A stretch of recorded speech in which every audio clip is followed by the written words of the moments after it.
Hello everyone, कैसे हैं आप सभी। जैसा कि आप सभी जानते हैं कि आज है आपका इंजीनियर्स डे। तो आप सभी को इंजीनियर्स डे की बहुत बहुत शुभकामनाएं। भविष्य में आप अच्छे इंजीनियर बने, ऐसी हमारी कामनाएं हैं। तो आज हम जो अपने लेक्चर में पढ़ने वाले हैं इरिगेशन इंजीनियरिंग की सीरीज में, वो हम पढ़ने वाले हैं डिजाइन ऑफ एलुवियल कैनाल। और एलुवियल कैनाल में हमने लास्ट लेक्चर में कैनेडीज थ्योरीज को कंप्लीट किया हुआ था। इस लेक्चर में हम कंप्लीट करने वाले हैं लेसीज थ्योरी। लेसीज थ्योरी को कई बार लेसीज रेजाइन थ्योरी भी बोला जाता है।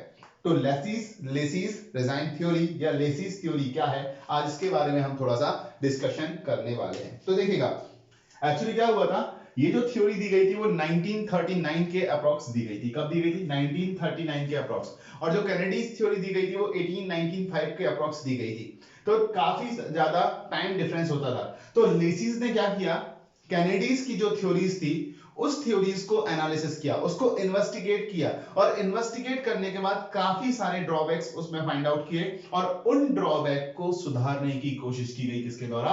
लेसीज के द्वारा। और जब उन ड्रॉबैक को सुधारने की कोशिश की गई तो वहीं पे हमारे निकल के आई लेसीज थ्योरी या लेसीज डिजाइन थ्योरी। तो पहला स्टेटमेंट तो जो यहां पर आता है वो यही आता है कि lessee's investigated Kennedy's theory and find out so many drawbacks. Find out so many drawback. ठीक है, बहुत सारे ड्रॉबैक फाइंड आउट किए। ठीक है, जैसे एक जो मेजर ड्रॉबैक था, वो मेजर ड्रॉबैक क्या था वो बात समझिएगा।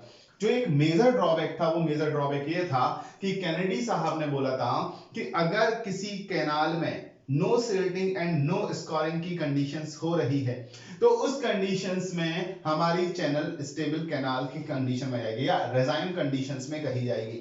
बट लेसीज ने इस बात को नकार दिया और उन्होंने बोला कि अगर एक कैनाल नो सिल्टिंग और नो स्कोरिंग की प्रॉब्लम भी शो कर रहा है तो उस कंडीशंस में भी वो कैनाल रेजाइन कंडीशन में होगा।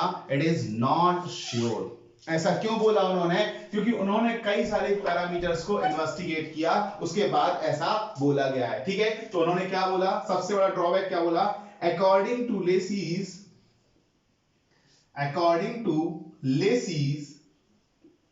a channel या a canal, देखो कैनाल भी बोल सकते हैं चैनल, क्योंकि पानी को ले जाने का काम कर रहा है इसलिए चैनल भी बोल देते। तो हम बात करते हैं a canal या चैनल ही लिखते हैं। ठीक है, a channel showing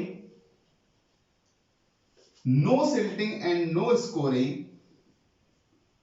no silting and no scoring। क्या लिख रहे हैं? according to लेसीज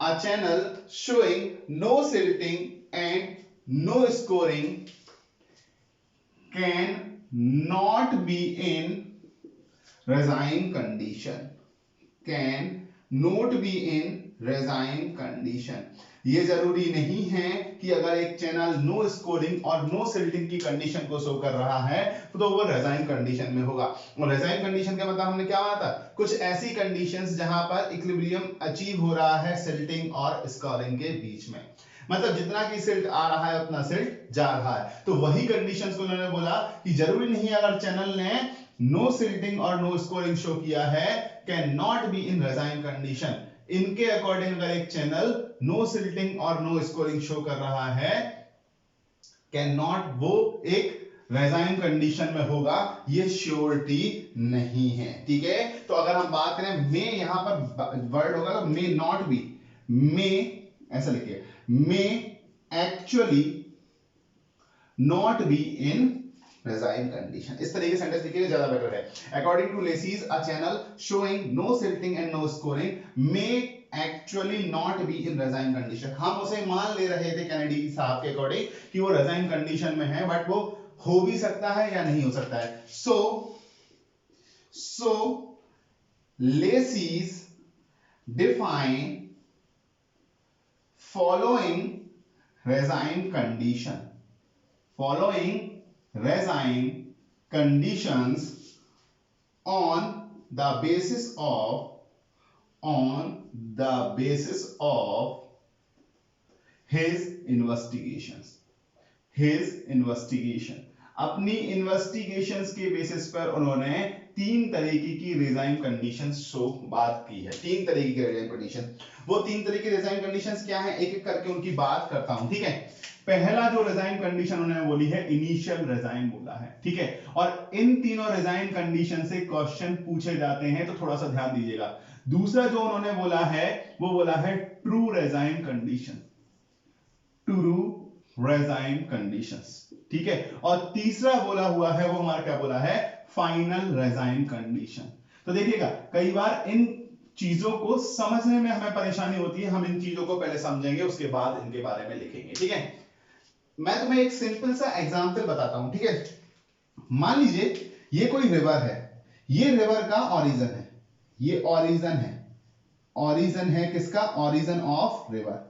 अगर एक रिवर के ओरिजिन की बात की जाए, उद्गम की, तो तुमने देखा होगा कई सारी नदियों के बारे में तुमने सुना होगा या देखा होगा। अगर आप एमपी से है तो आपने देखा होगा नर्मदा, ठीक है, गौमुख, ठीक है, या गंगोत्री वगैरह के बारे में सुना होगा कि जहां से भी नदियां निकलती हैं बिल्कुल एक पतली सी धार के फॉर्म में निकलती हैं, एक पतली सी स्ट्रीम के फॉर्म में निकलती है, एक पतली सी ब्रांच के फॉर्म में निकलती हैं। और धीरे धीरे जैसे जैसे आगे जाएंगी ये नदियां, तो वैसे वैसे इनका एरिया बढ़ता जाएगा, ये एरिया बढ़ता गया, ठीक है। एक एरिया एक समय बाद ऐसी कंडीशन आएगी कि इनका एरिया जो है, जो क्रॉस सेक्शन एरिया, वो लगभग कांस्टेंट हो जाता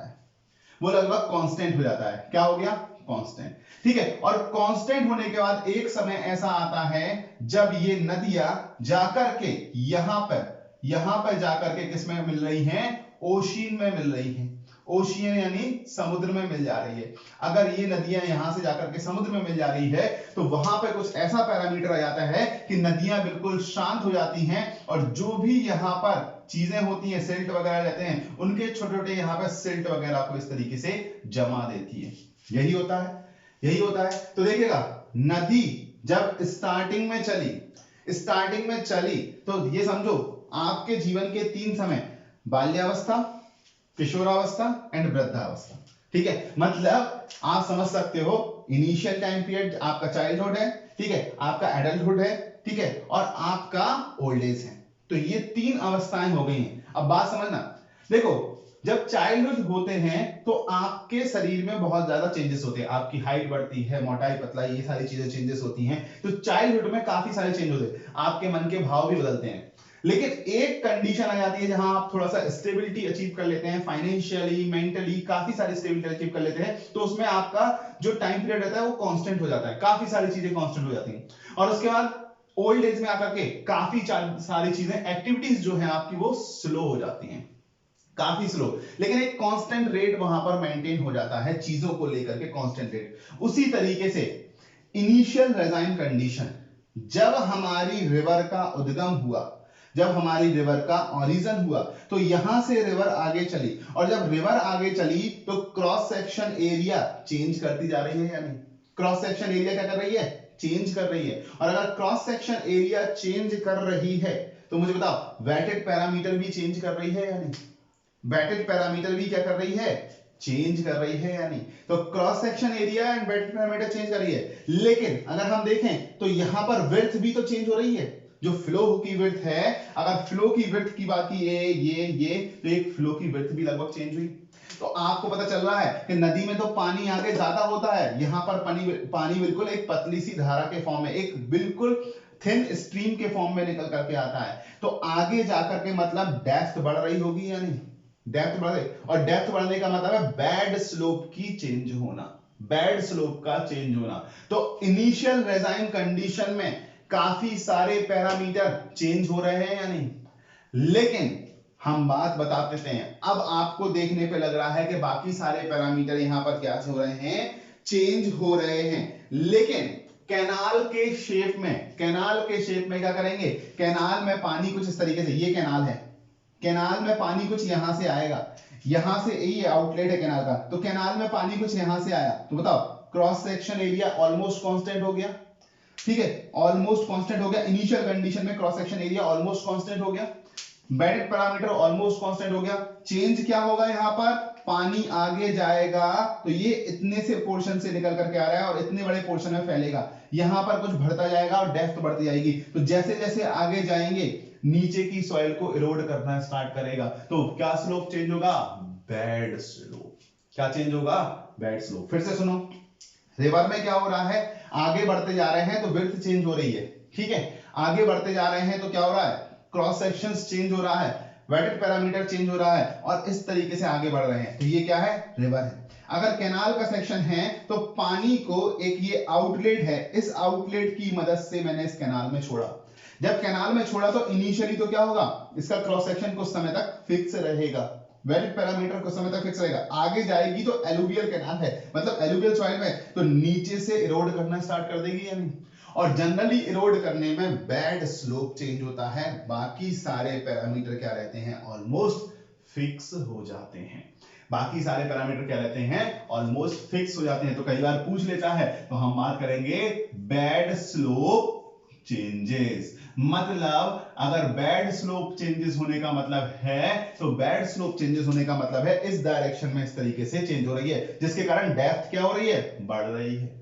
डेप्थ अगर देखो, अगर बेड स्लोप चेंज होता गया, ये होता गया, तो डेप्थ बढ़ती जाएगी या नहीं, डेप्थ बढ़ती जाएगी। तो डेप्थ क्या हो रही है, बढ़ रही है। तो इनिशियल रेजाइन कंडीशन में बेड स्लोप चेंजेस होता है और डेप्थ चेंजेस हो रही है, लेकिन बाकी parameter cross section and bed parameter ये सारी चीजें क्या लेके चल रहे हैं, कांस्टेंट। तो ये बोला है इनिशियल रेजाइन कंडीशन। क्या बोला है, initial regime condition. I hope कि आज ये पिक्चर तुम्हें क्लियर हुई होगी। तुमने कई बार पढ़ा होगा bed slope changes, discharge constant, क्या कहां क्या लेना है, नहीं पता सर। और ये क्वेश्चंस पूछे जाते हैं ऑब्जेक्टिव में कि किस कंडीशन में क्या क्या पैरामीटर कांस्टेंट हैं या किस कंडीशंस में क्या क्या पैरामीटर चेंज हो रहे हैं, ठीक है। अब आते हैं फाइनल पे। फाइनल पे तुमने बोला कि जब तुम्हारा ओल्ड एज आएगा या रिवर का ओल्ड टाइम आएगा तो वो बहुत सारे सेडिमेंट्स को यहां सेटल करने लगेगा। क्यों, क्योंकि उसका डिस्चार्ज जो है वो क्या हो जाता है, ऑलमोस्ट कांस्टेंट हो जाता है। तो बड़े पार्टिकल को ये कैरी नहीं कर पाएगा और जितने भी छोटे पार्टिकल होंगे उस छोटे पार्टिकल को ले जाएगा आगे, लेकिन बड़े पार्टिकल को यहां पर धीरे धीरे सेटल करने लगेगा और आगे जाके और छोटे पार्टिकल भी सेटल करने लगता है। तभी तो सुंदरबन डेल्टा का नाम सुना होगा, जहां पर गंगा आगे जाकर के सीज में मिल रही है, समुद्र में मिल रही है या बे ऑफ बंगाल में मिल रही है, ऐसा भी कह सकते हो। तो वहां पर डेल्टा बने हुए हैं। क्या बने हुए, डेल्टा। तो वो डेल्टा क्यों बने हुए, क्योंकि वहां पर डिस्चार्ज ऑलमोस्ट कांस्टेंट हो गया और डिस्चार्ज कांस्टेंट हो गया तो उसके बाद ये छोटी छोटी पतली पतली धार के फॉर्म में यहां पर आकर के मिलने लगेगी। जैसे तुमने एक सरफेस पे पानी फ्लो किया तो इनिशियली पानी थोड़ा सा पतली सी धार में जाएगा, फिर बढ़ने लगता है और आगे जाकर के छोटे छोटे डिस्ट्रीब्यूटरी के फॉर्म में 4-5 पार्ट में बढ़ जाएगा और नीचे जाकर के किसी बर्तन में गिर जाएगा। मेज पे कभी गिरा के देखना, एक पतली सी धार के फॉर्म, ऐसा नहीं होगा कि पूरा वाटरफॉल बना के गिरे, नहीं, एक पतली सी धार बना के नीचे की तरफ गिरने लगता है। तो वहां पर डिस्चार्ज क्या हो जाता है, कांस्टेंट। तो अगर हम बात करते हैं फाइनल रेजाइन कंडीशन, तो फाइनल रेजाइन कंडीशन में डिस्चार्ज तो कांस्टेंट हो जाएगा, रिमेनिंग पैरामीटर चेंज होंगे। रिमेनिंग पैरामीटर चेंज होने का मतलब क्या है, discharge and silt charge, and silt charge. अगर हम बात करें सिल्ट का जो चार्ज है वो भी क्या हो जाएगा, कांस्टेंट होता है, वो भी क्या हो जाता है, कांस्टेंट हो जाता है। डिस्चार्ज कांस्टेंट हो जाता है और सिल्ट चार्ज कांस्टेंट हो जाता है। बाकी पैरामीटर चेंज, बाकी पैरामीटर का मतलब इसका क्रॉस सेक्शन एरिया, इसका वेटेड पैरामीटर, इसका वेड स्लोप, ठीक है, और यहां पर होने वाला ग्रेड, सिल्ट का ग्रेड, तो सिल्ट का ग्रेड भी चेंज होगा। तो ये कंडीशन क्या कही जाएगी, फाइनल रेजाइन कंडीशन। इसी तरीके से कैनाल में आओगे तो जब कैनाल में आगे की तरफ पे आ जाओगे आप और ये कैनाल का पानी कहीं निकलने लगेगा तो इस तरीके से एक थोड़ा सा स्ट्रीम बना करके निकलेगा। तो यहां पर डिस्चार्ज ऑलमोस्ट क्या होगा, इस आउटलेट पर डिस्चार्ज ऑलमोस्ट क्या होगा, कांस्टेंट हो जाएगा। सिल्ट चार्ज ऑलमोस्ट कांस्टेंट हो जाएंगे और क्या चेंजेस होगा, area, cross section area of flow, wetted parameter और इसका बेड स्लोप, ये चीजें चेंज हो जाएंगी। बेड स्लोप क्यों चेंज होगा, क्योंकि हो सकता है सिल्टिंग हो जाए और सिल्टिंग होने के कारण डेप्थ चेंज हो और डेप्थ चेंज होने के कारण बेड स्लोप क्या हो जाएगा, चेंजेस हो जाएगा। तो मुझे बताओ ये दोनों कंडीशन बिल्कुल क्लियर हैं, initial regime condition and final regime condition. तो देखो यार मैं बिल्कुल सिंपल करके बता रहा हूं, अगर तुम्हें अभी समझ में नहीं आया तो एक बार वीडियो फिर से देखना, थोड़ा सा और समझने की कोशिश करना, और फिर भी डाउट हो तो कमेंट सेक्शंस में जरूर पूछना। डाउट डिस्कशन में अलग से इसको डिस्कस कर लूंगा, कोई इश्यूज नहीं है। मैं बस बता रहा हूं कि कौन से पैरामीटर कांस्टेंट होंगे। अब देखो यहां पर एक पैरामीटर लिखा, यहां पर एक पैरामीटर लिखा, तो बेड स्लोप चेंज हो रहा है लेकिन बाकी पैरामीटर कांस्टेंट। यहां पर क्या लिखा है, कांस्टेंट वाले लिखे हैं, बाकी पैरामीटर चेंजेस हो रहे हैं।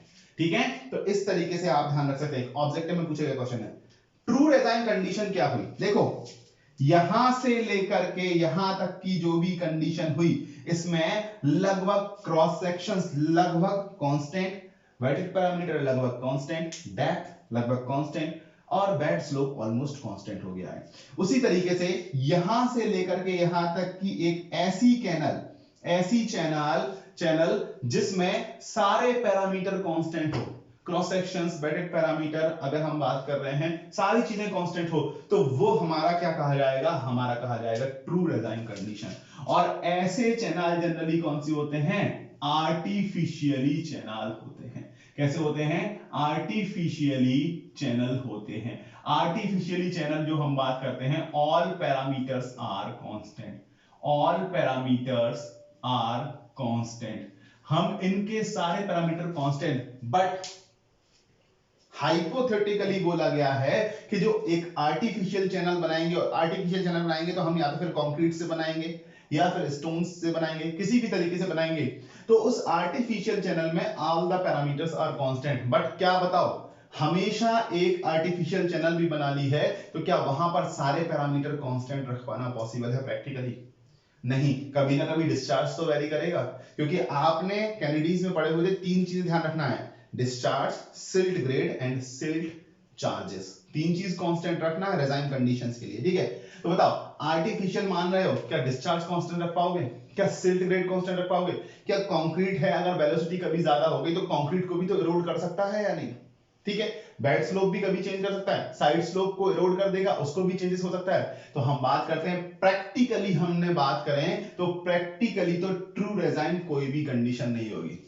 लेकिन अगर ट्रू रेजाइन कंडीशन बात करें तो एक अगर सिंगल चैनल बना दो एक कुछ साइड स्लोप कुछ बेड स्लोप के साथ, और उसको आपने लाइनिंग वगैरह कर दिया, तो वो कंडीशंस हम बात कर रहे हैं आर्टिफिशियल चैनल, वो हमारी क्या कहा जाएगी, ट्रू रेजाइन कंडीशंस में कही जाएगी, जहां पर कोई भी पैरामीटर चेंजेस नहीं हो रहे हैं। और ऐसा केवल एक और एक चैनल पॉसिबल होगा, ऐसा हर कोई चैनल पॉसिबल नहीं होगा। एक चैनल का मतलब है वो आर्टिफिशियल चैनल होने वाला है, नेचुरली बनाया हुआ चैनल कभी भी ट्रू रेजाइन कंडीशंस में एक्सेप्ट नहीं किया जाता है। जैसे कि यहां पर हमने बात की है कि ये नेचुरल कंडीशन में थोड़े समय के लिए रिवर हो सकता है, बट प्रैक्टिकली पॉसिबल नहीं है कि इसके सारे पैरामीटर सेम माने। तो हम बात कर रहे हैं थ्योरेटिकली हम मान सकते हैं कि ये ट्रू रेजाइन कंडीशन है, बट ऐसा पॉसिबल नहीं हो पाता है। तो मुझे बताओ ये सारी चीजें क्लियर हैं? तो यहां से लेकर के यहां तक नोट कर लीजिएगा, ये एग्जांपल के फॉर्म में मैंने समझाया हुआ है, तो एक एक करते हुए इन रेजाइन कंडीशंस को हम डिस्कस करने वाले हैं। ठीक है,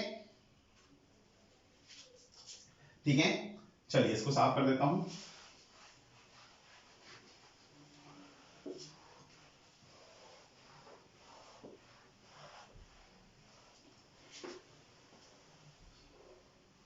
नोट डाउन कर लीजिएगा।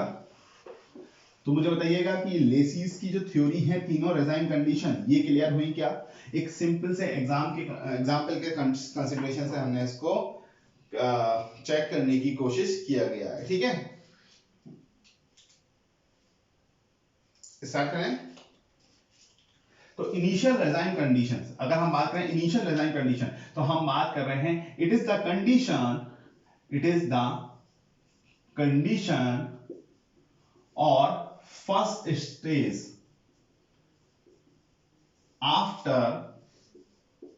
after canal get into services। जब हमारी कैनाल सर्विस स्टार्ट कर रही है, उस कंडीशन में जो फर्स्ट स्टेज बनेगी वो हमारी फर्स्ट स्टेज क्या बनेगी, इनिशियल रेजाइन कंडीशंस की बनेगी। ठीक है, अगर हम बात करते हैं तो इट इज, अगर हम बात करते हैं क्या बोल रहा हूं, एक मिनट, हाँ चलिए, सॉरी फॉर दैट। तो हम बात करें इनिशियल डिजाइन कंडीशंस की। इट इज अ कंडीशंस और a first stage after canal get into the services, जिसमें कैनाल सर्विसेज में आ रही है, ठीक है। और हमने बात की हुई थी कि बेड स्लोप चेंज करना है, बाकी पैरामीटर क्या है, सेम रहना है। तो हम लिखेंगे in this stage the channel या canal cross section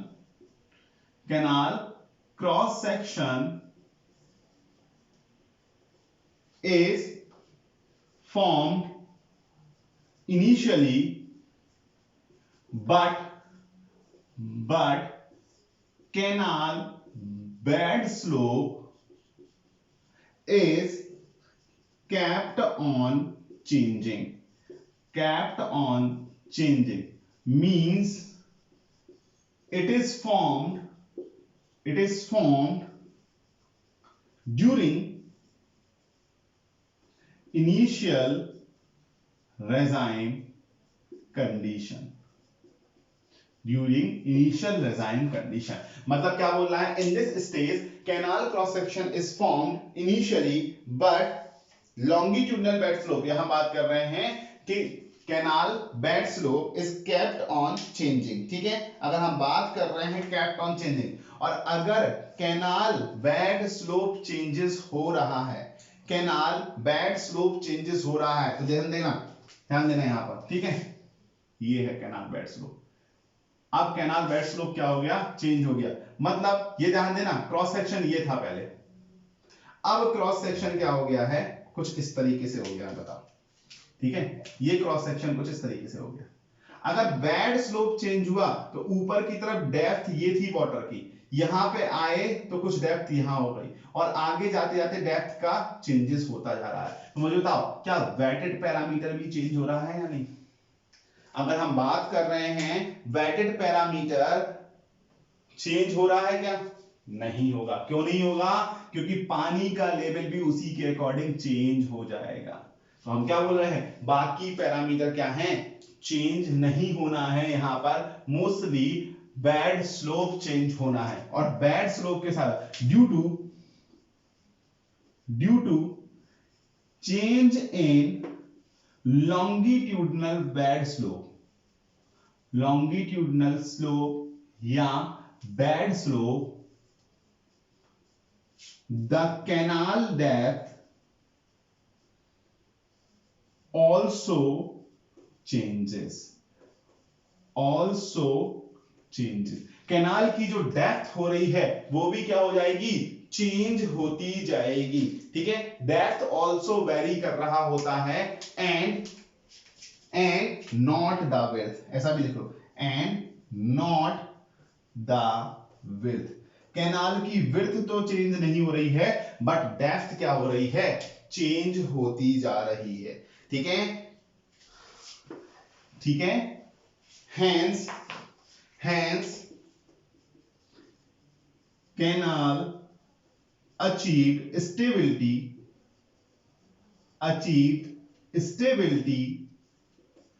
by changing या by varying its depth। अपनी डेप्थ को वेरी करके ही चैनल क्या कर रहा है, स्टेबिलिटी को अचीव कर रहा है। तो ये पॉइंट ध्यान रखना है, इनिशियल कैनाल कंडीशन में canal achieve stability by varying its depth, अपनी डेप्थ को वेरी करते हुए जो है यहां पर बात कर रहा है, ठीक है। नेक्स्ट पैरामीटर, ये तो हो गया वेरी पैरामीटर, कौन सा हो गया। तो अगर हम बात करें रिमेनिंग पैरामीटर, तो रिमेनिंग पैरामीटर कैसे रहेंगे वो हम बात कर रहे हैं यहां पर। remaining parameter of canal remaining parameters of canal, that is discharge, silt grade and silt charge, width remain constant। तो ये दो पॉइंट बहुत इंपॉर्टेंट है, लास्ट के पॉइंट, ये पॉइंट एंड ये पॉइंट। तो ये दो पॉइंट आपको बहुत ज्यादा तरीके से याद रखना है कि किस तरीके से हम बात कर रहे हैं, यहां पर चेंजेस हो रहे हैं, ये सारी बातें आपको यहां पर करनी है कि किस तरीके से चेंजेस हो रहे हैं। ठीक है, तो अब हम आगे की बात करते हैं। ये हमारा इनिशियल डिजाइन, तो इनिशियल डिजाइन पूरा समझ में आ गया या नहीं, पहले बताइएगा। इनिशियल डिजाइन समझ में आ गया है। हमने क्या किया, केवल बेड स्लोप चेंज किया, क्योंकि इनिशियली बेड स्लोप चेंज होगा और बाकी सारी चीजें हमने कांस्टेंट मानी हुई है, तो ये हमारे इनिशियल डिजाइन कंडीशन हो गई है। ठीक है, देखिएगा हमने जो, अगर आप बुक्स वगैरह में देखेंगे काफी लेंदी लैंग्वेज मिलेगी, मैंने वो लेंदी लैंग्वेज नहीं लिखवाई है। मुझे जो चीज समझाना है, जो चीज लिखवाना है, वो चीज मैंने यहां पर अपने कम से कम शब्दों में आपको मेंशन कर दिए। आप क्वेश्चन प्रैक्टिस करेंगे, आपको हो सकता है कुछ एक दो पॉइंट मिल जाएं, लेकिन मेरी तरफ से ये एक्सप्लेनेशन कंप्लीट हो चुकी है। हाँ, नोट्स अगर आप बात करें तो थोड़ा सा और बेटर बना सकते हैं बुक्स वगैरह से, but these are more than sufficient. मेरे तरह अगर हम बात करें तो मेरी तरफ से ये बहुत ही सफिशिएंट है कम टाइम में। मैं इससे ज्यादा अगर आपको चाहिए है तो आप कमेंट सेक्शन में बताएं, तो मैं कोशिश करूंगा कुछ नोट्स प्रोवाइड करने का। ठीक है,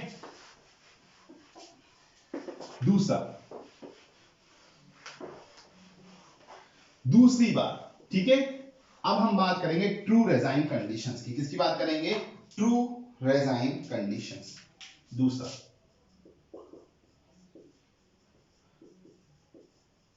ट्रू रेजाइन कंडीशन। ठीक है, अब ट्रू रेजाइन कंडीशंस क्या कहा हमने, क्या बोला था, true regime condition all the parameters remains constant. All the parameter मतलब क्रॉस सेक्शन एरिया जिससे हमने बात की, wetted parameter, discharge, silt grade and silt charge, ये सारी चीजें क्या होने वाली हैं, कांस्टेंट होने वाली है। और ये क्या पॉसिबल होता है, केवल एक ही कंडीशन में, जब यहां पर एक सिंगल चैनल है जिसका हम बात कर रहे हैं बेड स्लोप एंड सारे पैरामीटर कांस्टेंट होने वाले हैं, और ये आर्टिफिशियल चैनल में ही पॉसिबल हो सकता है। ठीक है, आर्टिफिशियल चैनल में ही पॉसिबल हो सकता है। चलो, तो हम ट्रू कैनाल की कंडीशन लिखें, ट्रू रेजाइन की कंडीशन लिखें। It is a condition, it is a condition which is only possible in a single channel या single canal in which single canal या ब्रैकेट में लिखिएगा artificial canal, artificial canal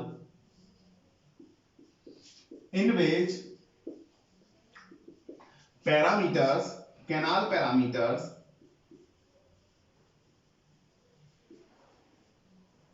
that is cross section, width, bed slope,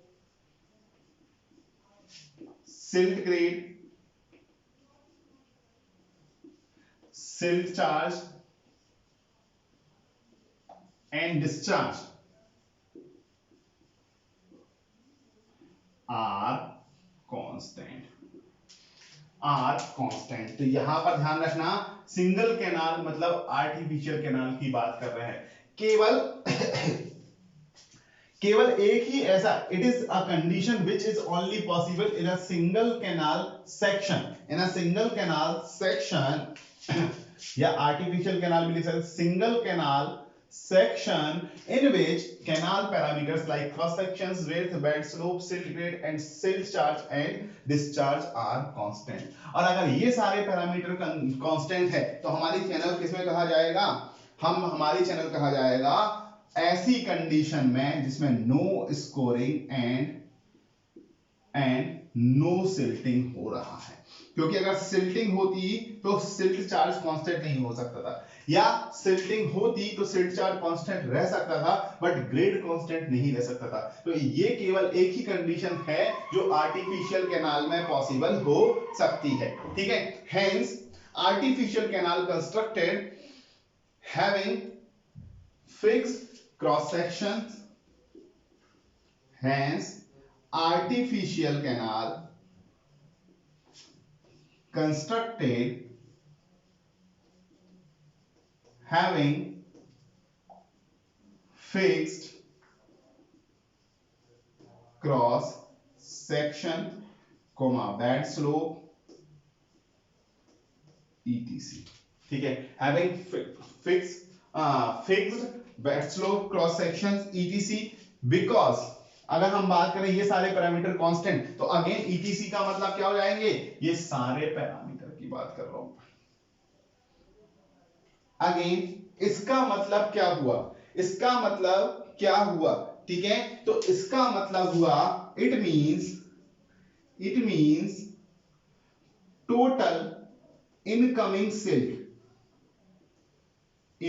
silt is equal to outgoing silt. Total outgoing silt मतलब incoming और outgoing silt को है, या तो फिर 0-0 होंगे दोनों, या फिर बराबर हो सकते हैं आर्टिफिशियल कैनाल की कंडीशंस में। बाकी अगर हम बात करें तो आर्टिफिशियल का मतलब है ऐसी कैनाल जो हम बना रहे हैं, ऐसी कैनाल जो हम बना रहे हैं, एलुवियल सॉइल में बना रहे हैं, तो वो कैनाल हमारी क्या हो जाएगी, आर्टिफिशियल। और अगर एलुवियल सॉइल है तो कभी भी कोई भी कैनाल ट्रू डिजाइन को शो नहीं कर सकती है, ट्रू डिजाइन की कंडीशंस को शो नहीं कर सकती है। ये आइडियल कंडीशंस हैं कि ये सारे पैरामीटर को कांस्टेंट कर दें एलुवियल सॉइल में, ठीक है। अगर कंक्रीट की हो या लाइन कैनाल हो तो हम बोल सकते हैं कि ऐसा कुछ हो सकता है, तब हम बोल सकते हैं ऐसा कुछ हो सकता है, बट एलुवियल कैनाल में ये पॉसिबल नहीं है। सो हम बात कर रहे हैं next point, it is an ideal condition of canal, ideal condition of canal which is not possible practically, which is not possible practically। hence अगर हम बात करते हैं, hence हम बात करते हैं कि hence artificial canal is considered, artificial canal is considered to be in true design condition, true design condition. तो देखिएगा हमने कुछ भी अलग से नहीं लिख रहे हैं, जो पॉइंट मैंने रिवर वाले में समझाए हुए थे वही सारे पैरामीटर्स यहां पर मैं मेंशंस करते हुए चल रहा हूं। तो 3 पैरामीटर मेरे बहुत जरूरी है, silt charge, silt grade and silt charge, silt grade and discharge. ये 3 पैरामीटर बहुत जरूरी हैं, ये 3 पैरामीटर आपको ध्यान रखना है जैसा कि मैंने बताया हुआ था, ठीक है। ये 3 पैरामीटर तो कांस्टेंट रखने ही हैं, ठीक है। चलिए अब आगे बात करें तो आर्टिफिशियल कैनाल या ट्रू डिजाइन कंडीशंस भी हमने यहां पर कंप्लीट कर ली है। नेक्स्ट हमारी क्या है, फाइनल डिजाइन कंडीशन, मतलब जब हमारी रिवर जाकर के ओशियन में या बे ऑफ बंगाल में मिल रही है, उस कंडीशंस को मेंशन करना है, ठीक है। तो final design condition, third one is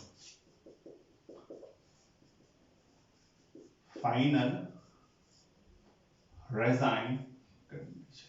अच्छा, फाइनल डिजाइन कंडीशंस का क्या बताया था, कौन से पैरामीटर कांस्टेंट है, जल्दी से रिवाइज करो। फाइनल डिजाइन का है, कौन से पैरामीटर कांस्टेंट है, डिस्चार्ज। डिस्चार्ज हमेशा क्या रहने वाला है, कांस्टेंट रहने वाला है। और अगर डिस्चार्ज कांस्टेंट है तो लास्ट में सिल्ट ग्रेड भी कांस्टेंट हो जाएगा, क्योंकि एक पर्टिकुलर थिकनेस या पर्टिकुलर ग्रेडिंग को एक जगह डिपॉजिट करेगा, अगले जगह जाके एक पर्टिकुलर ग्रेडिंग को, फिर अगली जगह जाके एक पर्टिकुलर ग्रेडिंग को। तो इस तरीके से सिल्ट ग्रेड भी कुछ पोर्शंस में, लास्ट के कुछ पोर्शंस में क्या होने वाला है, कांस्टेंट होने वाला है। मतलब सिल्ट का जो साइज होगा वो भी क्या होने वाला है, कांस्टेंट होने वाला है। तो अगर हम बात करते हैं फाइनल डिजाइन कंडीशंस, तो अगर हम बात करते हैं ये कैसे डिफाइन है कि व्हेन, या ऐसा लिखिएगा, it is the final stage of canal या river in which cross section, wetted parameter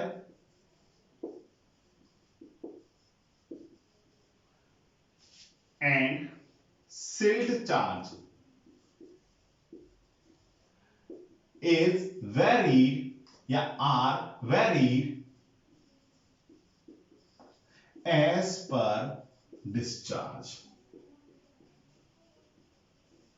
discharge के अकॉर्डिंग क्या क्या वैरी कर रहा है हमारा cross sections, wetted parameter, silt charge, ये तीनों चीजें वैरी कर रही हैं किसके अकॉर्डिंग, हमारा डिस्चार्ज के अकॉर्डिंग। या हम बोल सकते हैं यहां पर बेड स्लोप को लिखना चाहें, सॉरी बेड स्लोप को लिखना चाहें तो आप यहां पर बेड स्लोप को मेंशंस भी कर सकते हैं, ठीक है। तो हम लिख सकते हैं यहां पर, लिखना चाहो तो लिख ही लो, depth along the bed slope, depth along the bed slope, ऐसा भी लिख सकते हो, ठीक है। Depth of water along the bed slope are varied as per discharge, are varied as per discharge का मतलब है it means discharge and silt grade becomes constant, and all other parameters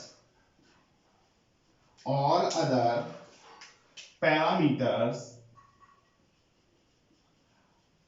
adjusted as per discharge, all other parameters are adjusted as per discharge, ठीक है। तो हम बात करते हैं यहां पर कि डिस्चार्ज के अकॉर्डिंग और सिल्ट ग्रेड के अकॉर्डिंग बाकी सारे पैरामीटर चेंजेस होते जाते हैं और हमारा क्या चीज कांस्टेंट हो जाएगा, discharge and silt grade constant हो जाता है, ठीक है। एंड नेक्स्ट पॉइंट लिखना है, by varying other parameters as per discharge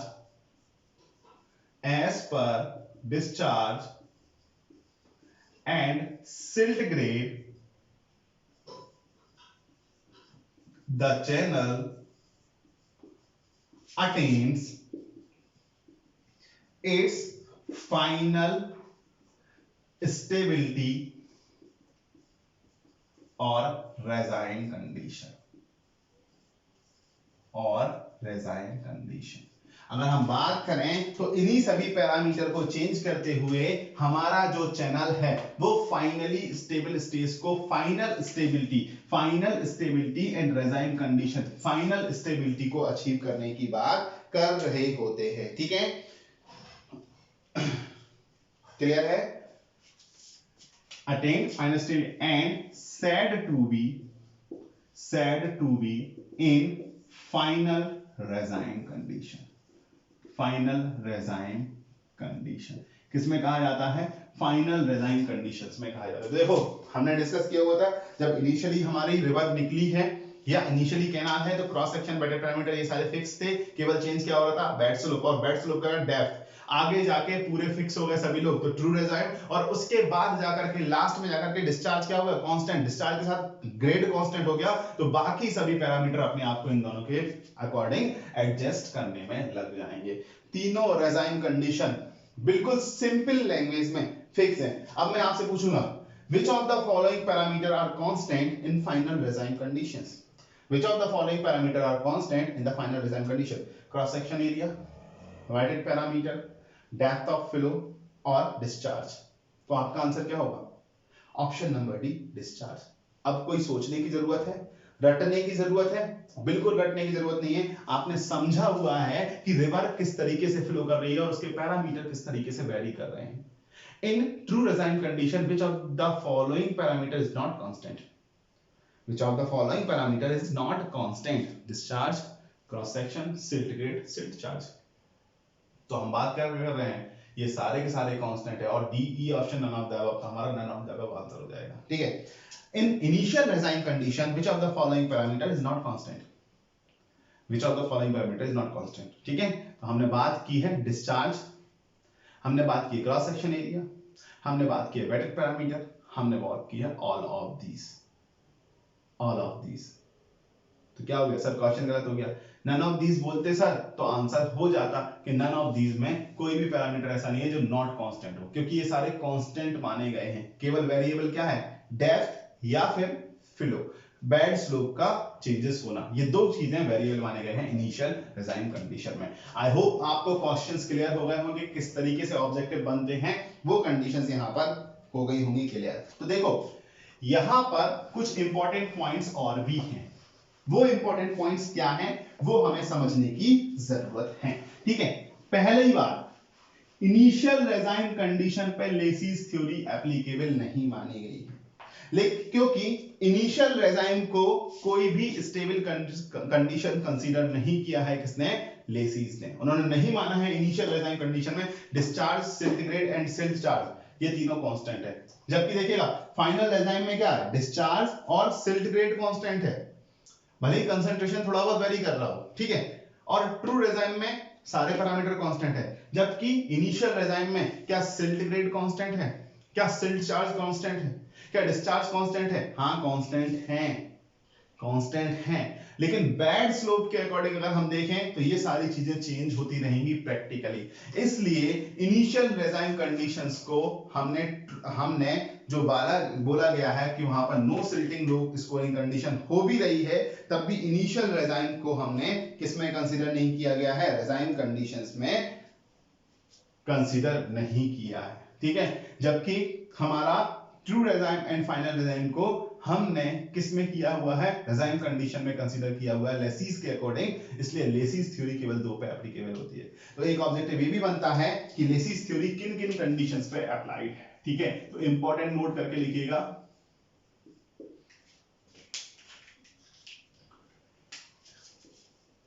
initial regime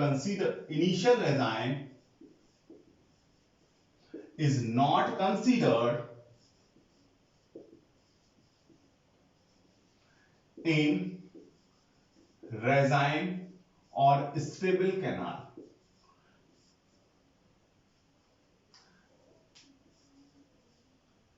canal condition, even if it shows no scoring and no silting, even if it is showing no scoring and no silting, but rest two conditions,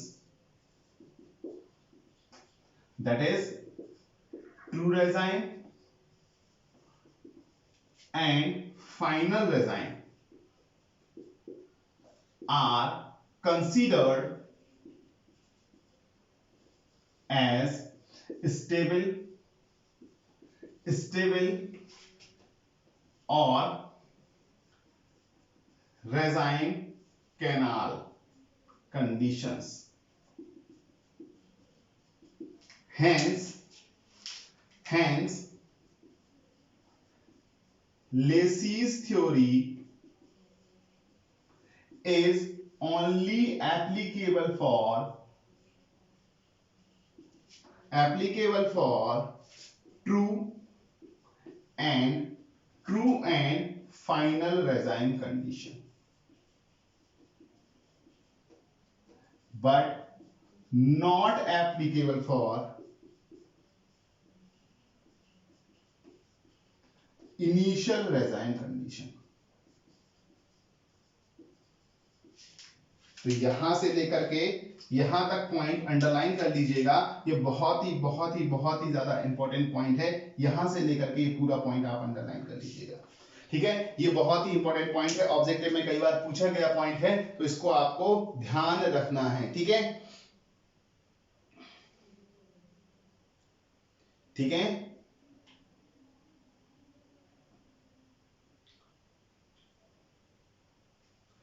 next condition क्या बोला गया है, next conditions क्या बोला गया है, एक और कंडीशंस बोला गया है, लेकिन मैं उसको थोड़ी देर बाद बताना चाहूंगा कि क्या कंडीशंस है, पहले उसको समझो, ठीक है। उसको लिखवा दूंगा मैं थोड़ा सा, लेकिन उसको समझने की बात अभी करना है कि वो हमारा क्या है, ठीक है। दूसरा इंपॉर्टेंट पॉइंट, चलो दूसरा इंपॉर्टेंट पॉइंट यहां पर लिखते हैं। एक क्वेश्चन पूछा गया है, लेसिस थ्योरी में कितनी इंडिपेंडेंट इक्वेशंस को यूज किया गया है। तो यहां पर तीन रेजाइम कंडीशंस को जब डिफाइन किया गया था, तो वहां पर तीन इंडिपेंडेंट लेसीज थ्योरी जो है 3 इंडिपेंडेंट इक्वेशंस को यहां पर शो कर रही है, ठीक है। तो number of independent equations that form Lacey's regime condition is 3। तो लिखिएगा number of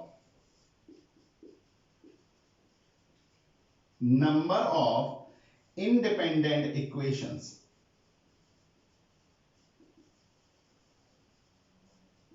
which form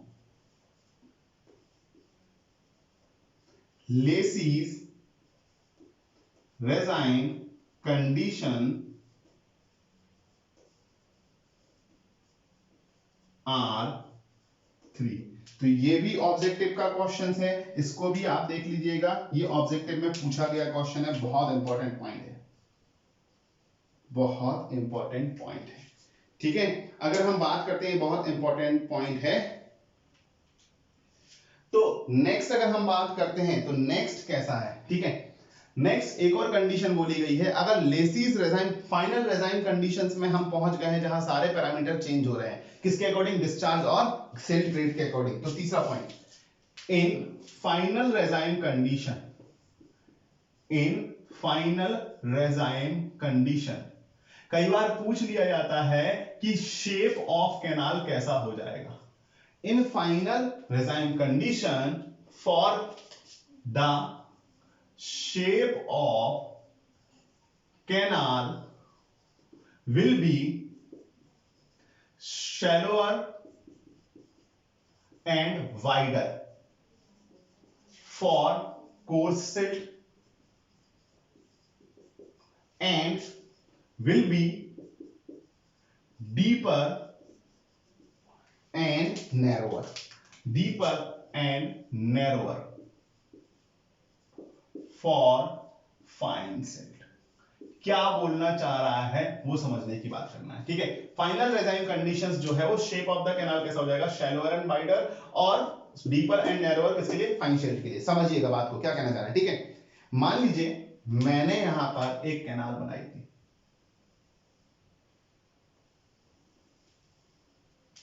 canal, ठीक है, ये हमारा canal for medium fine silt, ठीक है। हमने क्या लिख दिया, फॉर मीडियम फाइन सिल्ट, या हम बात करें स्टैंडर्ड सिल्ट। कोई स्टैंडर्ड सिल्ट मान लिया है, या हमने क्या मान लिया है, मीडियम फाइन सिल्ट मान लिया है, ठीक है। अगर हम बात कर रहे हैं मीडियम साइज सिल्ट मान लिया है, मीडियम फाइन सिल्ट मान लिया है, तो ये है, ठीक है। तो अगर एक कंडीशन हो सकती है कि ये कैनाल जो है वो उस कैनाल का, अगर यहां पर कोर्सर इस पर्टिकुलर पार्टिकल से ज्यादा मोटी सिल्ट आ गई है, तो हमारा चैनल सेक्शंस जो होगा वो कैसा हो जाएगा, वो ध्यान रखना, वो कैसा हो जाएगा, शैलोअर हो जाएगा। शैलोअर, और शैलोअर, शैलो मतलब कम डेप्थ का, एंड वाइडर, क्या यहां से यहां तक वाइड हो गया है या नहीं, या नहीं। तो हम ये किसके लिखेंगे, फॉर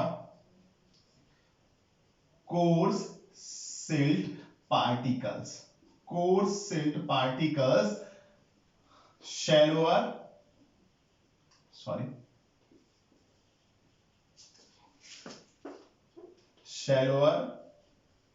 and wider section। तो हम इसे बोल सकते हैं इलिप्टिकल हो जाएगा। कैसा हो गया, इलिप्टिकल सेक्शन हो गया है। पहले हमारा एक तरीके से कर्व था, अब कैसा हो गया, इलिप्टिकल सेक्शन हो गया है, ठीक है। बट अगर हम बात करते हैं तो किसके लिए, अगर हम बात करते हैं तो फाइन सिल्ट के लिए, अगर हम बात करते हैं फॉर फाइन सिल्ट, अगर फाइन सिल्ट पार्टिकल्स की बात करते हैं तो सेक्शन कैसा हो गया है, नैरोअर, नैरो यानी सकरा हो गया है, सकरा, नैरोअर एंड कैसा हो गया है, डीपर, डीपर सेक्शंस यहां पर हमें मिल जाएगा।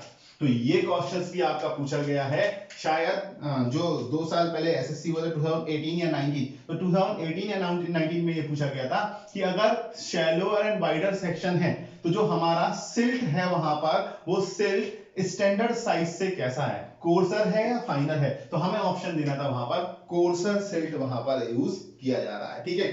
कई बार ऐसा भी लिख देगा कि if a coarse silt is used, या ऐसा लिखिएगा if the silt is coarser than the standard silt if in the final design conditions where all the parameters are changed. In final design conditions, यहां लिखिए final design condition where all parameters changes, all parameter change, all parameter change,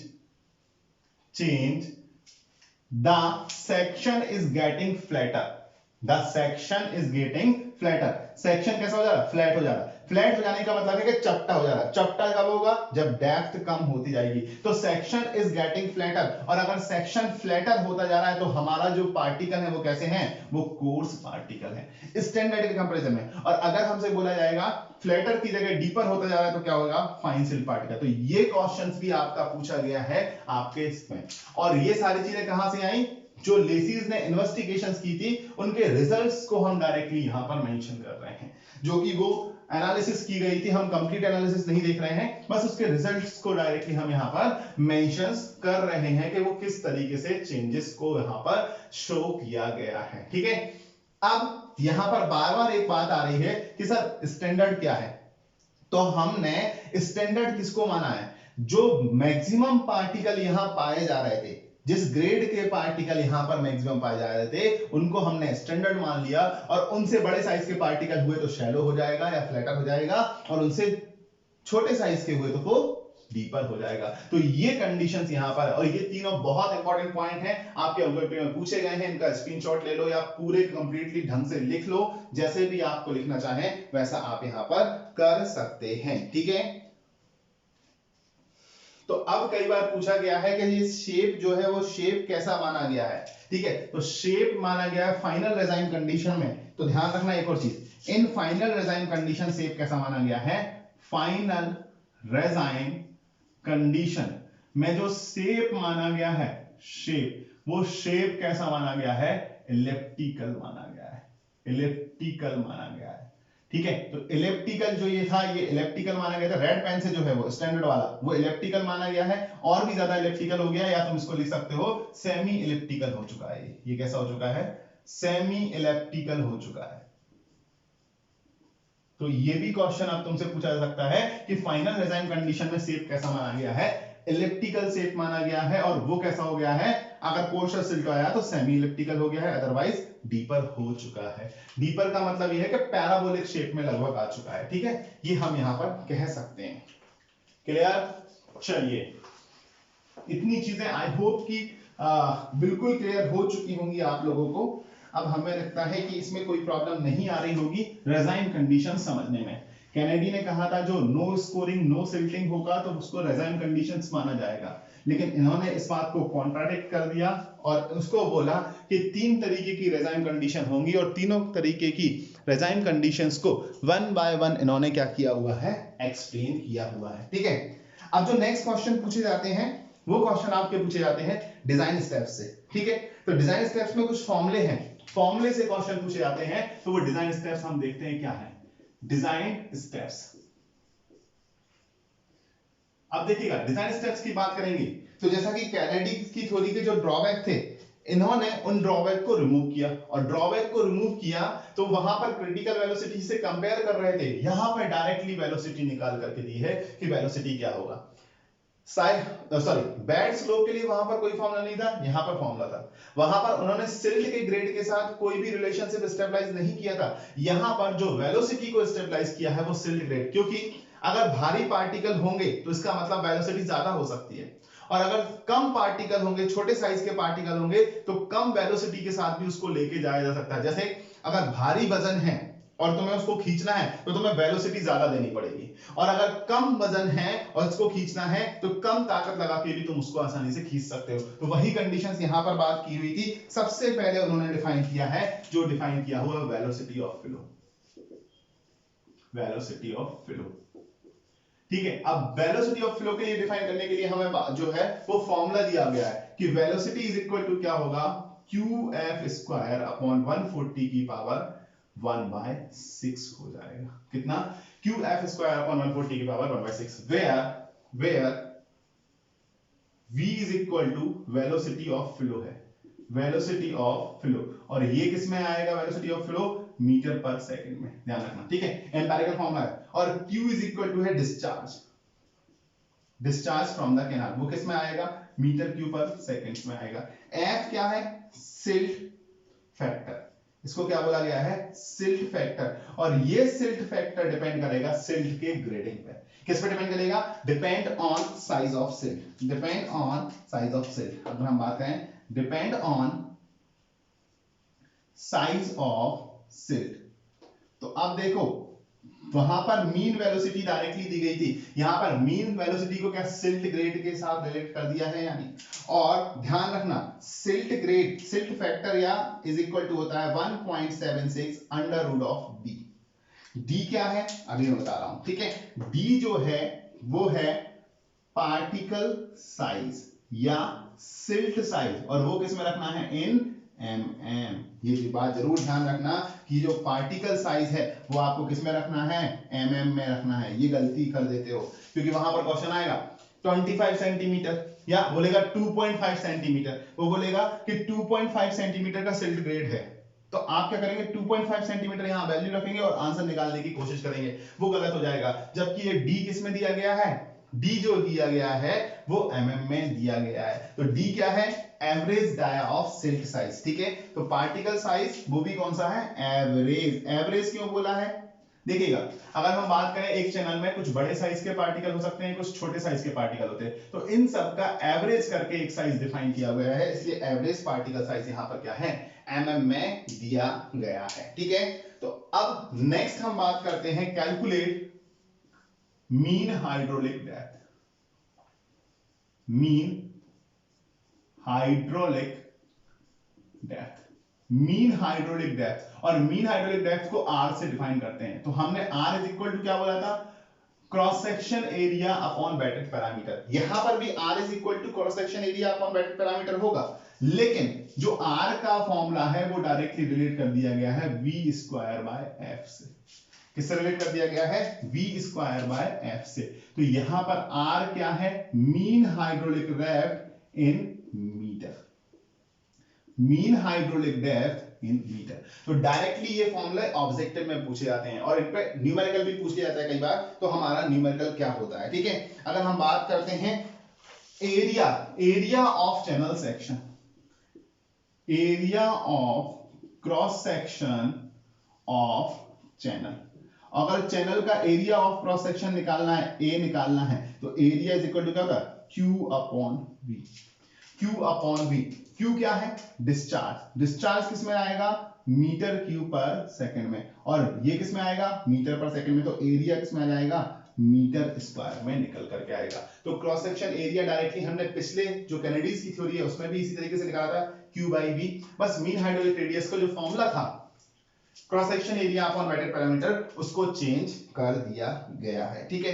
अगर हम बात करते हैं next हम निकालते हैं वेटेड पैरामीटर, वेटेड पैरामीटर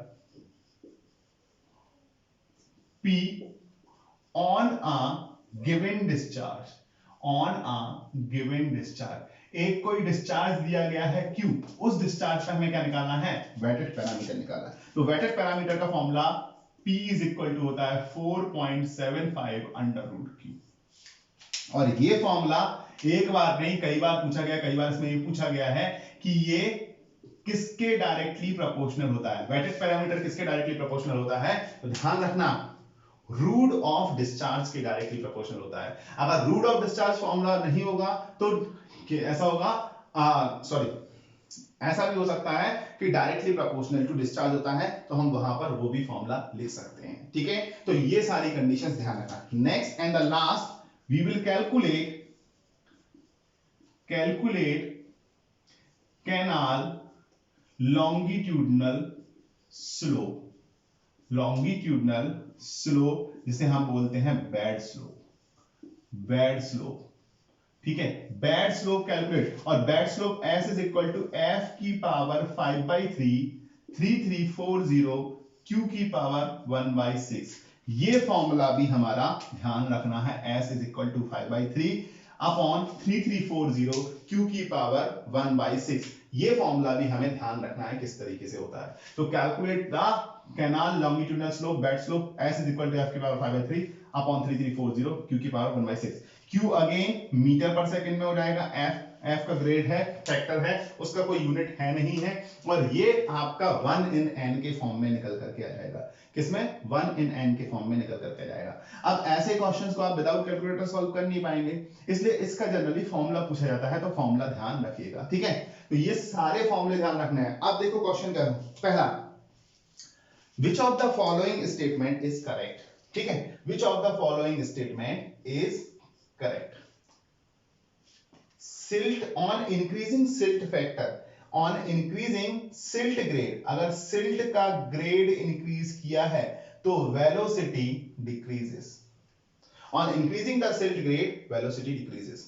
दूसरा option, on increasing the weighted parameter, on increasing the discharge velocity decreases.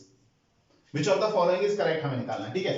तीसरा option, on increasing the discharge weighted parameter increases, और option D all of these, इनमें से सभी सही है। तो हमने पूछा है कि यहाँ पे which of the following is correct, on increasing the silt grade velocity decreases। तो देखो, अगर silt grade increase किया तो silt factor बढ़ेगा, और silt factor बढ़ा तो velocity भी क्या हो जाएगी? बढ़ जाएगी, क्योंकि velocity डायरेक्टली प्रोपोर्शनल हो रही है silt factor के। तो ये वाला ऑप्शन गलत हो जाएगा, ठीक है। सिल्ट, अगर हम बात करें डिस्चार्ज, अगर डिस्चार्ज बढ़ाया तो वेलोसिटी बढ़ जाएगी, और डिस्चार्ज बढ़ाया तो क्या बोल रहा है? वेलोसिटी कम होगी। गलत है, बोल रहा है डिस्चार्ज बढ़ाया तो पी, डिस्चार्ज बढ़ाया तो पी यानी वेटेड पैरामीटर, वेटेड पैरामीटर क्या हो जाएगा? बढ़ जाएगा।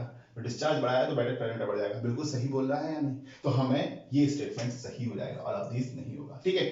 और भी स्टेटमेंट ले सकता है, on increasing the silt size mean hydraulic radius increases, mean hydraulic radius decreases. देखो, अगर सिल्ट साइज बढ़ाया तो सिल्ट साइज बढ़ाने पर फैक्टर बढ़ेगा, और फैक्टर बढ़ा तो वेलोसिटी बढ़ी, और वेलोसिटी बढ़ी तो मीन हाइड्रोलिक रेडियस क्या होगा? बढ़ जाएगा। ये क्या बोल रहा है? कम हो जाएगा। फिर से गलत हो गया या नहीं?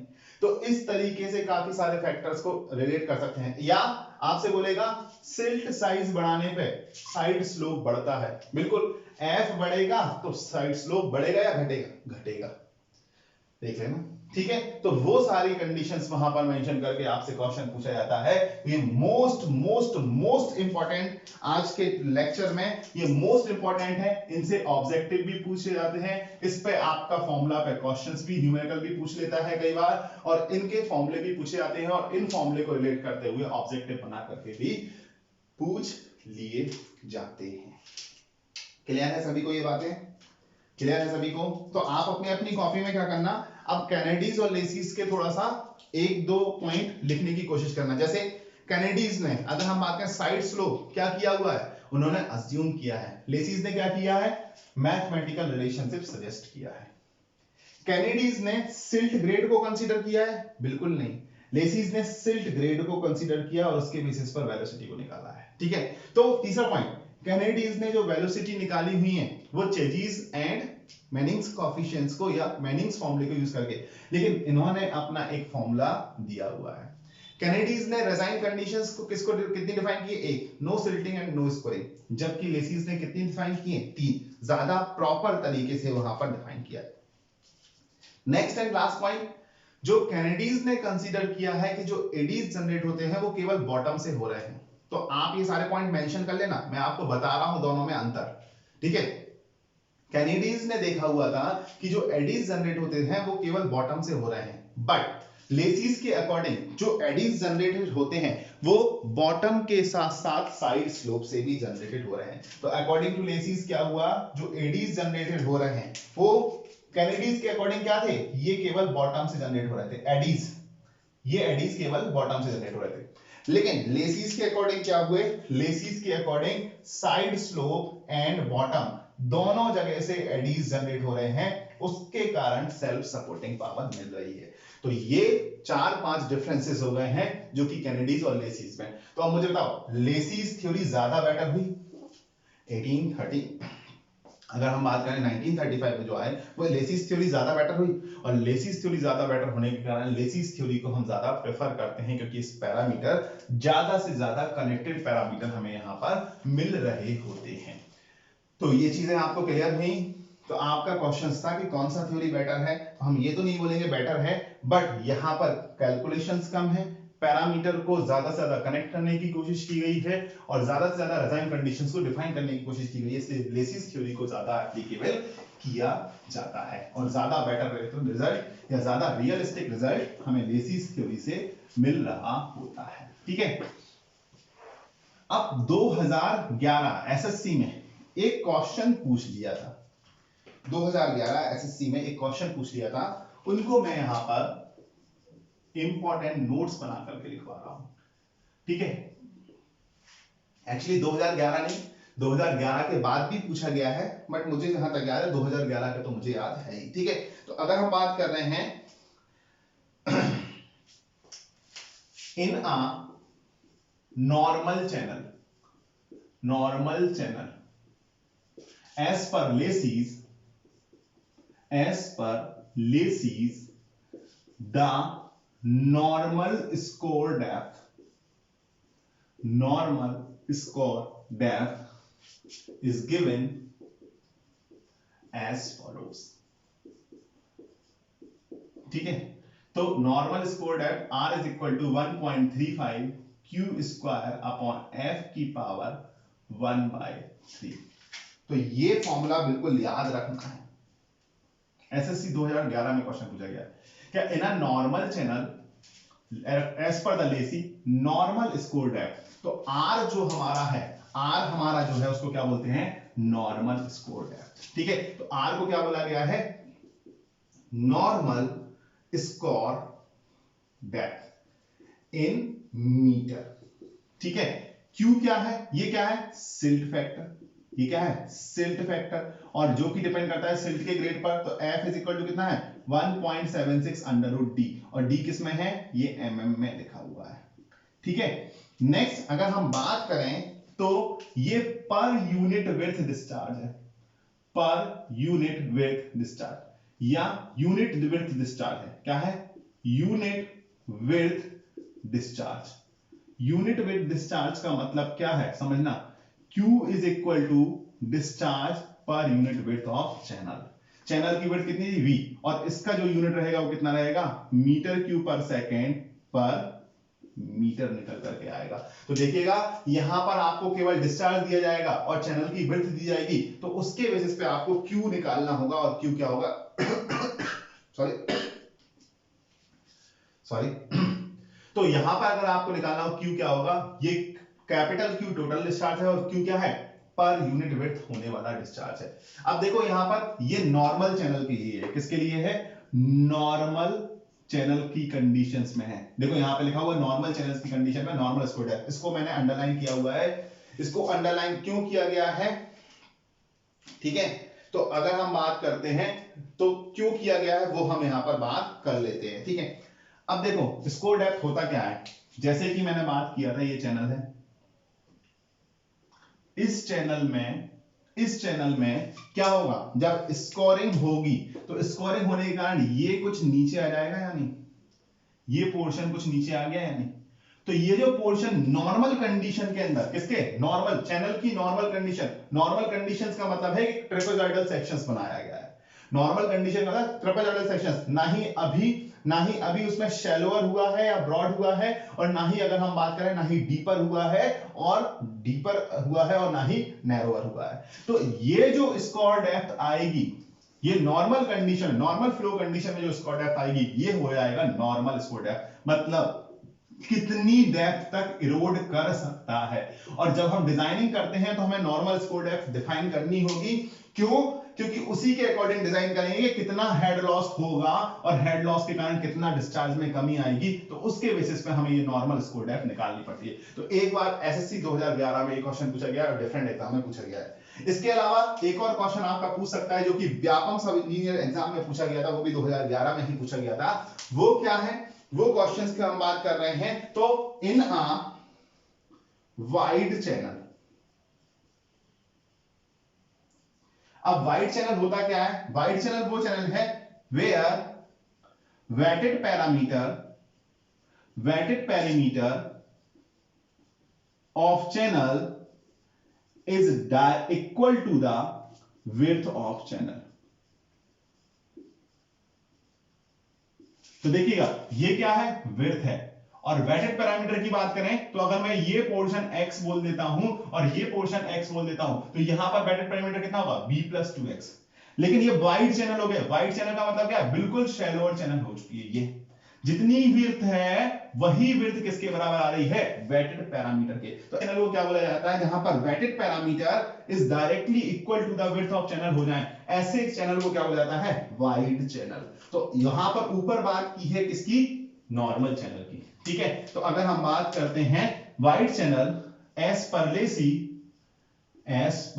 Lessee's the normal regime score depth R1 is defined as तो R1 इज इक्वल टू, दोनों के लिए R भी लिख सकते हैं, लेकिन R1 मैंने क्यों लिखा है? क्योंकि थोड़ा सा चेंज हुआ है। कई जगह इसको R स्टार से भी शो करते हैं। ठीक है, R1 is equal to 0.473 QYF की पावर 1/3 तो यहां पर अगर हम बात करते हैं तो R1 यहां पर क्या होता है? या ये होता है normal, sorry score depth. Simply लिखो इसको क्या लिखो? स्कोर डेप्थ या रेजाइन स्कोर डेप्थ लिखो। आप इसको क्या लिखो? रेजाइन स्कोर डेप्थ। और ये किस में आएगा? मीटर में। जबकि ये क्या है? Silt factor. ये क्या है? सिल्ट फैक्टर है जो कि आपने निकाला हुआ है। और Q क्या है? टोटल डिस्चार्ज है।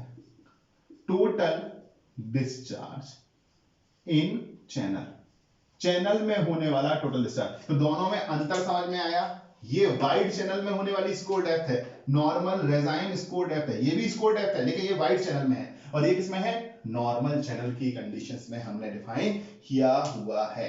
तो दोनों बातें क्लियर हुई। ये व्यापम 2011 में पूछा है, ये एसएससी 2011 में पूछा गया है। तो अगेन रिपीट हो सकते हैं क्वेश्चंस, बट यहां पर ध्यान देना, वाइड चैनल की जो डेफिनेशन बोली गई है क्या है? Weighted parameter of channel is equal to width of channel. दोनों बराबर हो गए हैं तो उसको वाइड चैनल बोला गया है। तो this is all about Lacey's regime theory कि हमने लेसिस रेजाइन थ्योरी को पढ़ा, तीन तरीके की डिजाइन कंडीशंस को डिफाइन किया, और उसके बाद हमने डिफाइन की है उसकी कंडीशंस के फाइनल डिजाइन कंडीशन में उसका शेप किस तरीके से चेंज हो रहा है, और फिर हमने डिजाइन स्टेप देखे और हमने ये दो इंपॉर्टेंट पॉइंट्स को यहां पर डिस्कस किया हुआ है। तो this is all about alluvial canal design. Next lecture जो होगा, नेक्स्ट लेक्चर में हम अपने लाइन कैनाल की डिजाइनिंग को थोड़ा सा पढ़ेंगे कि उसको किस तरीके से करना है, किस तरीकों को समझना है। आपको ये लेक्चर कैसा लगा कमेंट बॉक्स में बताइएगा, लाइक कीजिएगा, शेयर कीजिएगा और हमारे चैनल को सब्सक्राइब कीजिएगा जिससे हमारे साथ जुड़े रहे। साथ ही साथ टेलीग्राम पर भी सभी लोग जुड़ जाए, वहां पर आपके लिए क्विज हो रहा है, डेली करंट अफेयर शेयर कर रहे हैं जो कि आपके लिए हेल्पफुल होगा। So thank you so much, thank you for joining the sessions. हम मिलते हैं एक छोटे से ब्रेक के बाद जल्दी। Thank you.